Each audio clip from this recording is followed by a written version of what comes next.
Bienvenue dans Les Coulisses, la web-série ou web-documentaire qui vous apprend à créer votre boîte innovante ou votre startup, à vous de choisir le mot que vous voulez, en vous montrant l'envers du décor de la nôtre, Teacheasy. Alors dans l'épisode d'hier, donc l'épisode 4, on avait parlé des business models et des 5 façons de monétiser son business, on avait parlé de la vente avec un prix unique, on avait parlé du pourcentage, qui est le système que font les marketplaces, on avait parlé du système d'abonnement, que nous on a fait, en plus du pourcentage. Si vous n'avez pas vu l'épisode, allez le voir juste là. On a ensuite parlé des systèmes complètement gratuits, avec de la vente de services annexes, et éventuellement aussi des prix que vous pouvez payer en plusieurs fois, qui est aussi un bon système de business model. Aujourd'hui, dans cet épisode 5, on va parler de quelque chose qui est primordial quand vous lancez votre boîte. C'est une chose qui est primordiale parce que ça va vous éviter du temps perdu. C'est comment tester son idée. À ne pas confondre avec comment trouver son marché, comment trouver sa cible et son positionnement qu'on a vu dans l'épisode 2. Ou dans l'épisode 3, pardon, qui est juste là. Aujourd'hui, on va parler de tester son idée. Le moyen le plus simple de tester son idée, j'en ai parlé dans l'épisode 3, c'est de faire un sondage. Mais le sondage, c'est surtout pour vous questionner sur votre marché, voir si les gens adhèrent à votre idée, à votre solution, mais ça ne permet pas de récolter forcément des emails, ça ne permet pas forcément de vendre votre idée.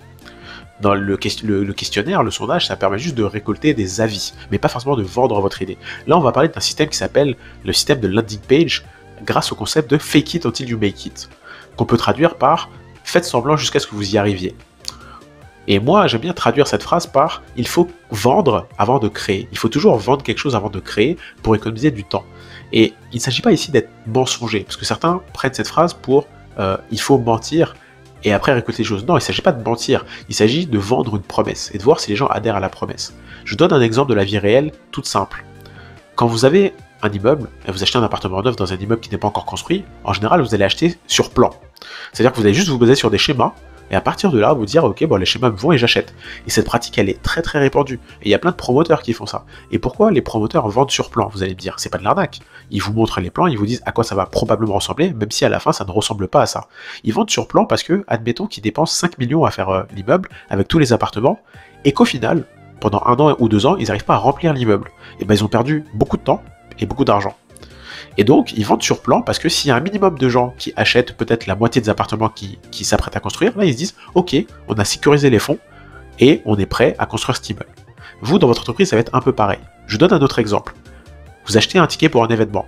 L'événement, vous ne l'avez pas encore vécu, mais vous avez juste adhéré à la promesse de l'événement. Vous êtes allé sur un site où on vous a expliqué ce qu'il y aura dans l'événement. On vous a mis un titre accrocheur, on vous a mis un programme, on vous a mis qui seront les intervenants. Et basé juste sur ça, parce que vous savez que cette promesse doit être tenue, vous avez vu une vision, vous avez adhéré à cette vision et donc vous avez acheté votre prévente. C'est le même principe. Et ben quand vous créez votre boîte, vous devez utiliser ce système-là.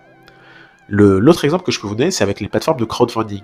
Ce système existe depuis tellement longtemps que même en 2004, un chanteur qui s'appelle Grégoire a réussi à financer son album avant même de l'avoir créé, juste en vendant sa promesse. Il est parti sur un site qui s'appelle My Major Company, c'est un site de crowdfunding ou de financement participatif où vous venez, vous vendez votre idée, vous vendez votre projet, potentiellement vous mettez des visuels, potentiellement vous mettez des plans en 3D en fonction de ce que vous faites. Là, lui, il s'agissait de musique et les gens financent. Et en général, les gens ont une rétribution, ça peut être justement la première partie de l'album, ça peut être un poster, ça peut être ce qu'on veut. Et aujourd'hui, c'est tellement répandu qu'il y a de plus en plus de plateformes qui le font. Les plateformes les plus connues en France sont Ulule, KissKissBankBank, qui sont français, Indiegogo et Kickstarter. Et ça, on le revoit vraiment partout. Le dernier exemple que je peux vous donner, c'est un exemple que nous, on connaît en tant que formateur. En tant que formateur, vous allez créer une formation en ligne, ça peut mettre du temps. Au lieu de créer votre formation pendant 3 mois, de la mettre en vente et de voir que personne n'achète, parce que ça peut arriver, vous vous dites dans votre tête, ma formation, elle est trop bien, c'est sûr, vous la lancez, personne n'achète.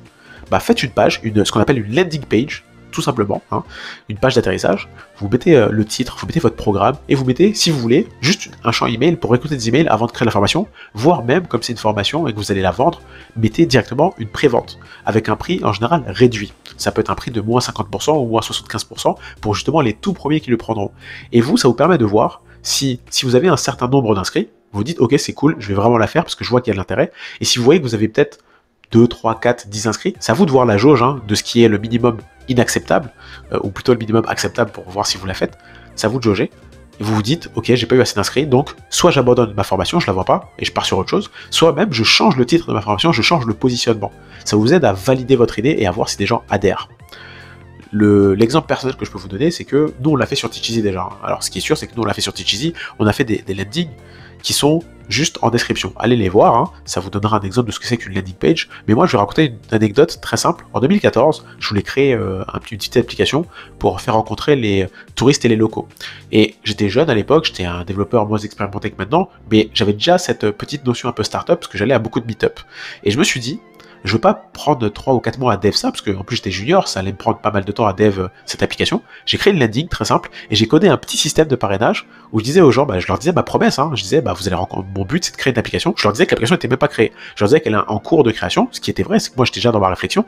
Et je leur disais, inscrivez-vous, mettez-moi si vous êtes local ou touriste, et invitez des amis. Et si vous invitez des amis, plus vous invitez d'amis, plus vous aurez accès aux fonctionnalités en avant-première. Et c'était vrai, c'était pas un mensonge, c'est que moi j'avais bien prévu de donner en avant-première à tous les premiers inscrits, à mes early adopters, des choses. Dites-vous qu'avec juste cette landing page que j'ai codée en à peu près 2 jours avec le système de parrainage, j'ai eu 700 inscrits en un mois.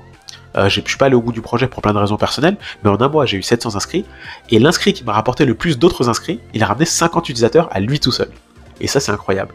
J'ai pas la landing page malheureusement, donc je pourrais pas vous montrer, mais voilà, juste dites-vous que récolter des emails avant même de créer votre produit, c'est ultra intéressant parce que ça vous permet de valider si l'idée, les gens la valident, les gens y adhèrent. Et quand en plus vous arrivez à créer un système de parrainage où vous arrivez à faire en sorte que les gens invitent des amis à eux, c'est tout bonus.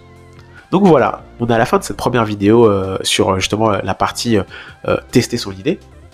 Ce sera pas forcément la seule, on y reviendra plus tard, mais voilà, vous avez vu l'envers du décor de ce qu'on appelle le fake it until you make it, et que nous on a fait chez Teach Easy grâce aux landings qui sont plus bas, et nous on le fait, mais en parallèle on a déjà commencé à coder, pour une raison très simple, c'est que nous on a besoin de l'outil.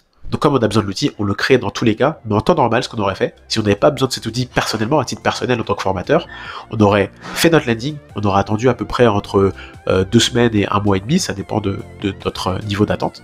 On aurait vu le nombre d'emails, et en fonction du nombre d'emails, on aurait dit c'est banco, on commence à coder parce qu'il y a vraiment des gens intéressés. Et sinon, on aurait changé notre positionnement, on aurait changé les titres, changé la description, pour voir jusqu'où les gens sont prêts à aller, et s'il y avait personne qui s'inscrit, on aurait juste abandonné l'idée. Voilà ce qu'il faut faire. Tester, fake it until you make it, ce qui n'est pas arnaquer les gens, c'est voir si les gens adhèrent à votre promesse, à votre vision. Merci beaucoup d'avoir regardé ça. Commentez et posez-nous vos questions sur la partie fake it until you make it, testez son idée si vous en avez. N'hésitez pas à nous proposer d'autres idées, hein. On voit que dans la vidéo d'hier, plein de gens ont posé des questions.